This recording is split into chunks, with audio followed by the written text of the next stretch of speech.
6ix9ine sat down for an interview with the Dancer Project, and things took a wild turn. When the host brought up Fat Joe's old comments about him, 6ix9ine didn't hold back. He exposed Fat Joe on the spot, and trust me, we're breaking down every detail of it in this video. I even fact-checked what 6ix9ine said, and guess what? It's 100% real. Fat Joe said that... Fat Joe's a... Lean back. We've been leaning back for 20 years, man. Like... He said you crowned yourself the rat leader and you wrote the 48 Laws of Snitching. But before we get into that, let's rewind a bit to see what Fat Joe's been saying about 6ix9ine over the years. Because this man has not let up. We're talking multiple interviews going back 2 or 3 years, like the one on Mav Hoffa's show, where Fat Joe straight up disrespected 6ix9ine by calling him out of his name. And it didn't stop there. Just last month, Joe was still going off. Now let's be real. When people talk about rats in hip-hop, 6ix9ine's name always pops up. Whether you see Alpo as part of the culture or not. 6ix9ine might be the most infamous snitch the game has ever seen. His name became the face of betrayal in this new era of rap. During that Mav Hoffa interview, Fat Joe called 6ix9ine a P and a B, saying he was frustrated because he warned him about the Rico case before it all went down, but 6ix9ine didn't listen. And once the storm hit, everything crashed hard. Now look, when you hit 40, peace starts to matter more than pride. You're gonna get me in trouble. After warning Tekashi. Because I saw it when you sat with him. And I was like, Joe is trying to put him on right now. And I'm gonna just be honest with you. Damn, you went there? Yeah, I went there. This is a sucker. Oh. He's a sucker of... Let me get, straight disrespect.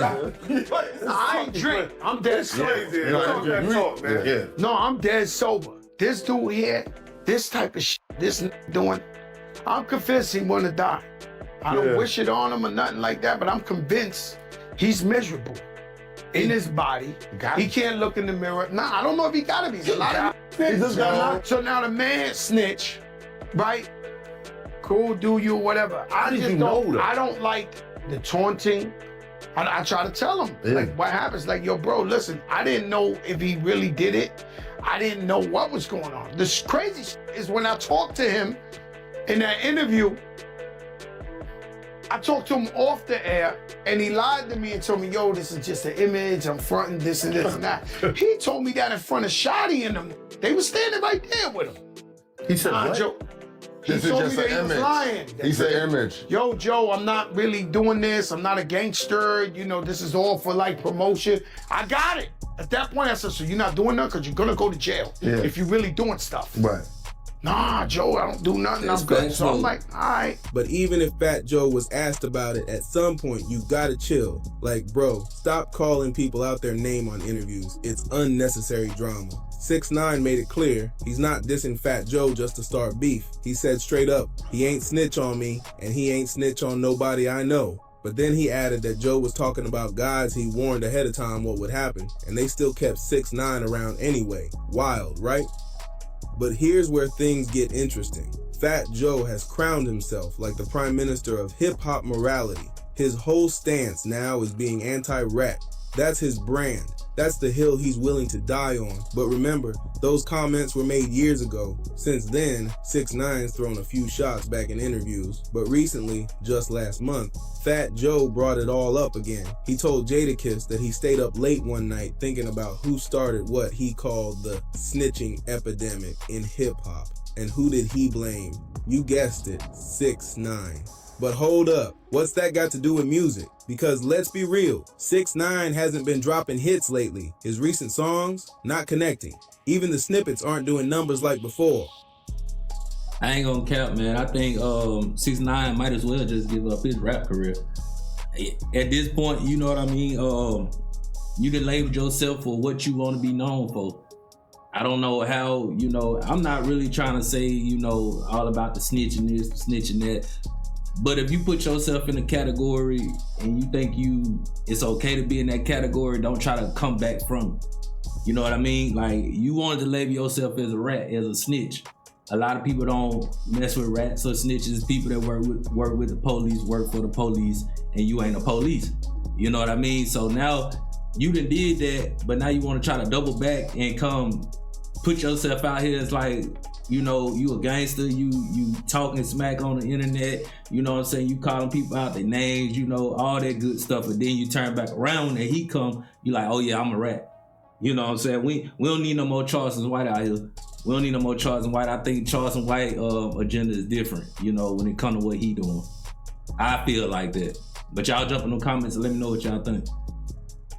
Yeah, he had a moment when his sound ruled the scene, but that era faded fast.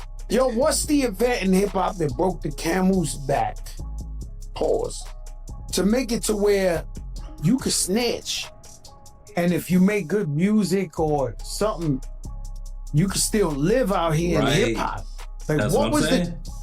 What was the straw that broke the camel's back in hip hop, where we had a code and there is no code no more? There just isn't no code no more. And what do you think is the event that, you know, I remember growing up, even if you was fronting, you wasn't a real gangster, but you was spitting gangster rap. You wasn't with the rats like that. Right now, this Too many of them. sold out concerts. I don't think you can escape them. They all around. They're like New York City rats. Humans. It's rats everywhere. And everywhere is everything, you know. Too many Fredos, not enough Michaels. That's a fact. You know, some of these guys got to take a boat ride, never come back. Sammy the Bull is the most famous rat on the earth. Sammy the Bull. Then you came Alpo. Guy everybody looked up to, charismatic, Harlem Fly, Louis Vuitton, this, that, Told. He did that, right? Shout out to Wayne Perry and Wayne Perry Jr. Then, in hip-hop, the day 6ix9ine sat on that stand. Yeah. No! Man. You remember, if you're watching the story, they taking him to court in bulletproof vests. They acting like he was telling on El Chapo. He put a lot of good people in jail, man. No, we gotta put him away till his time. Yo, Rich. My feeling is gonna get close. You feeling this? I feel his time has come. I feel his time is gonna be soon, though. You don't need a lot of. Yeah. Does it not matter no more?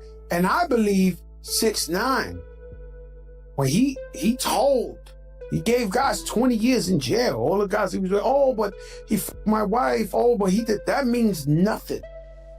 There's a man that works in a bodega that never been a criminal in his life, see some shit he won't tell. Still, this whole snitch talk got nothing to do with the charts. If 90% of hip-hop listeners ain't from the streets, why keep applying street codes to music fans who never lived that life? Even most black fans didn't grow up in the hood. It's just facts. So why should the rules of the streets matter in music when most of the audience doesn't even play by those rules? It's entertainment, not a court case. Go to any rap concert this year, anyone, and take a real look around. You'll see the truth right in front of you. At least 70% of the crowd isn't black, and depending on the artist, it's closer to 80 or even 90%. Go to a Drake concert, for example. Most of the fans there aren't from the hood, and that's just facts. So why keep holding rappers to street rules when the audience doesn't even live by them? It makes no sense. But that's still Fat Joe's biggest issue with 6ix9ine. He blames him for breaking the code, for taking away the rules of hip-hop. I mean, I get that, exactly what he was saying. I think it all comes down to supply and demand. I think it's a supply and demand. We want to hear that type of music, and that's what they give us. If we want to hear more R&B, if we want to hear more pop, more rock and roll, more any type of genre where the most money is coming in at, that's what they gonna give us. And this is what we want to hear. This is what we like to see, and that's what they provide for us. Supply and demand. That's as far as I can see it. So when 6ix9ine finally fired back, he did it in the smartest way possible. Most people who get called rats try to deny it, but 6ix9ine stood tall in front of the world and flipped the script, calling out the hypocrisy instead. Fat Joe talks heavy about morals, integrity, and street principles, about being a real one. But 6ix9ine tore that whole image apart. He basically said, how can you talk about honor when you don't even follow the same code you preach? And that's when he dropped the bomb, Big Pun's son. See, by street rules, when your homie passes, you take care of his family. You make sure they're straight, especially if business and money were involved. That's supposed to be the ultimate sign of loyalty. But according to 6ix9ine, Fat Joe didn't live up to that code when it came to Big Pun's family. That's why he brought up Pun's son, because that situation exposed the gap between Joe's words and his actions. When 6ix9ine brought up Big Pun's son, the internet went crazy. He claimed that Fat Joe, who was once tight with Big Pun, didn't look out for Pun's family the way a real one should. That hit deep because Big Pun isn't just some random name, he's a legend in hip-hop, and the idea that someone so close to him might have turned their back on his family, that's a serious accusation. If I crown myself the rat leader, he crowned himself as the cap leader. He didn't rob no 50 at no gym. Yo, bro, I'm not gonna lie, bro. Which one's my camera? That one? Yeah. This one? That one? Yeah, Fat Joe, you're a you're I'm not even gonna lie, you're a captain of the cap. Like, nobody believe, even your co-host who's Jadakiss don't believe you. Every time you say a cap, that like, like, but like I said, you gonna go flag, like and flag on the play. And my next song, I even say, I be spitting so much facts that I make jokes to distract. That's the next bar in my song. Don't like the truth, so y'all make jokes to distract me. We know this lying, right? Alright, yo, listen to me. Listen But there's to a lot me. of people that say he ain't lying. He ain't lying? Yeah. Alright, which one's my camera?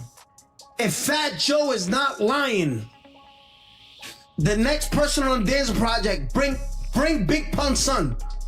Bring Big Pun's son on the Dance Project. Welcome back. Chris Rivers. Welcome back, y'all. Let's skip this clip. Watch when he see this clip, he gonna hit up. Yo, Chris, don't do that. How much money you need? Out of here. Yeah, let's talk about it. Yeah, you just said a lot. You just said a lot. Bring Big Pun's son. Even on the verses, remember when he was facing Ja Rule? Yeah. And they said, don't play that shit. That's Big Pun. Don't do that. Don't do what, fat you talking about it? In the clip, 6ix9ine said something that made everyone pause. He said, you talking about morals, but you ain't even take care of your brother's people. That line shook the room, because for all the talk about honor and street codes, what 6ix9ine exposed was a moral contradiction. Fat Joe preaching loyalty while allegedly failing to live by it. Now, to be fair, Fat Joe's always defended himself against those claims, saying he's shown love and respect to Big Pun's legacy whenever he could. But the internet don't care about explanations. They care about drama. Once 6ix9ine threw that shot, fans started digging up old interviews, old pictures, old contracts, trying to see if there was any truth behind it. And this is where things get messy, because what 6ix9ine did was flip the entire rat conversation upside down. Instead of denying what he did, he exposed the ones calling him out. Right, so when she came to me and told me that, we did 2 projects and we got her, not us, we didn't take $1, we got her $1 million for her and the family. Now she ran through it because she was used to spending that money. She comes back, I write her a check out my pocket, boom, and I'm like, yo, it ain't no more after this. He made people question, if being real is about loyalty, then who's really living by that code?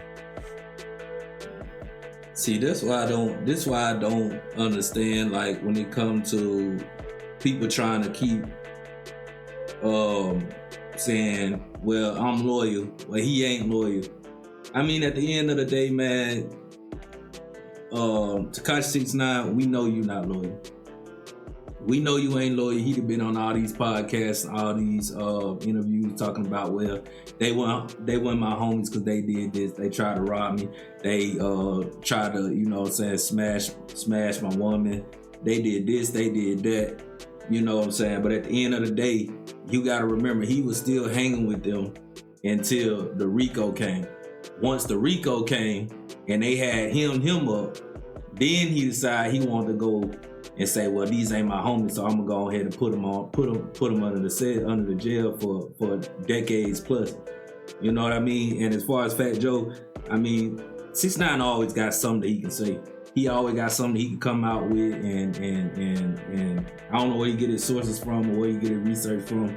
You know, they both from New York, so probably that's how. But Tekashi 6ix9ine, man, I do not be listening to this dude like that, because he come with a lot of talk, but he ain't coming with a lot of facts. So all he do is just say, bring this person, bring that person, oh, this, that. If y'all disagree, jump in the comments and let me know. And Tekashi 6ix9ine be really coming with some facts on what he be talking, or do he just be yapping?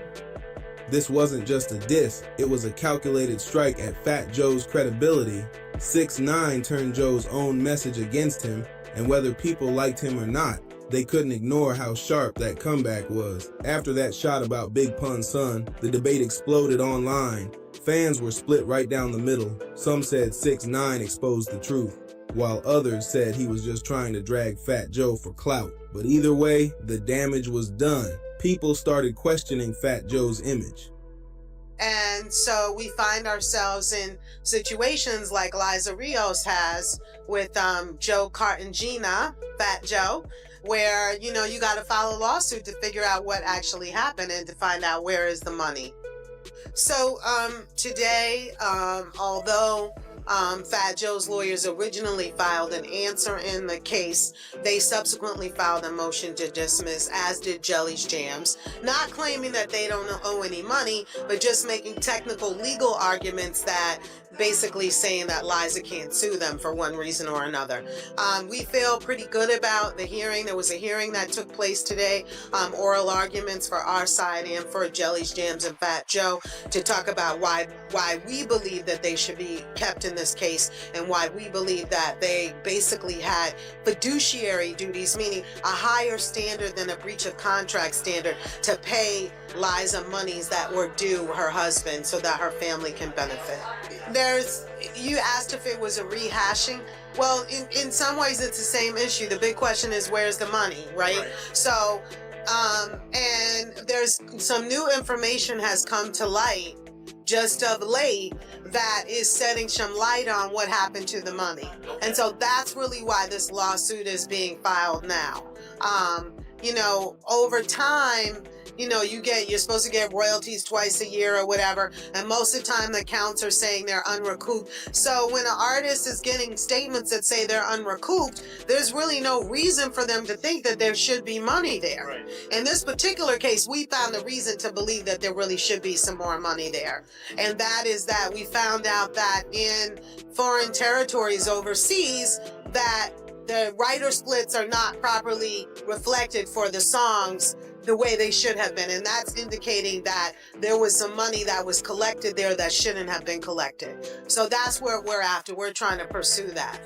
Actually, the important thing is that now artists are also getting paid for that money. ASCAP and BMI, the traditional, you know, societies that collect money for songwriters, have been able to collect money for those streaming services and other, you know, new technology types of services. The same image he spent decades building in hip-hop. 6ix9ine didn't stop there either. He kept pressing the issue. He brought up interviews where Pun's widow and son claimed they never got what they were promised after Pun's passing. And that stirred up a storm. Folks were pulling receipts, rewatching old interviews, comparing statements. It got wild fast. Meanwhile, Fat Joe tried to keep it classy, saying he's always shown respect to Pun's name and legacy. But 6ix9ine flipped it right back, saying respect ain't just words, it's action. And that's what made the internet lean in, because when you call yourself a man of principles, people are going to expect you to walk that talk. Then 6ix9ine threw one more dagger. He said Fat Joe was trying to play judge of the streets when he's not even clean himself.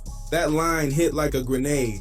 It wasn't just about Pun anymore, it was about the bigger picture. 6ix9ine was questioning who really gets to decide who's real and who's fake in this new era of hip-hop.